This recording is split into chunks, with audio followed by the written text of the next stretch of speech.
Shunaqa rangda topli pol turba ko'rganmisizlar o'rtoqlar? Mana shu topli pol turbalari 3 xil brendda, 3 xil narxda, obязательно mijozlarni o'ylagan holatda eng hamyonbop narxlarda qo'yilgan. Bemalol murojaat qilaverasizlar. Bir qator sizlarga ko'rsatib o'taman. Xo'p, qaysi brend deydigan bo'lsanglar, bu Neo o'rtoqlar. Neo sifati yaxshi, plastmassaviy, alyumin bo'lmaydi. Xullas, o'sha 95 gradusga moslashgan bo'ladi. Yaxshi, garantiyalari 50 yil bo'ladi. Bunda ham xuddi shunday. Bu Alpha Terran Plus Neoga nisbatan narxi ozgina arzonroq bo'ladi. Obyektchi akalar bemalol aloqaga chiqarasizlar. Endi o'ta ham ob'yomim katta deydigan bo'lsanglar, yevro o'rtoqlar, undan ham narxi arzonroq chiqadi. Sifat yaxshi. Farqini ko'rishlar mumkin. Bunisi sal oranjiviy, bunisi qizil bo'lib turibdi o'rtoqlar. Bunisi eng arzon chiqadigani, hamyonbop chiqadigani mana shu Europlast bo'ladi o'rtoqlar.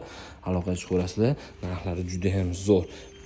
Do'konchi akalar bo'ladigan bo'lsa, aloqaga chiqsanglar, xudo xolasa dastavkalari bilan Andijon bo'ylab o'rtoqlar yetkazib beramiz.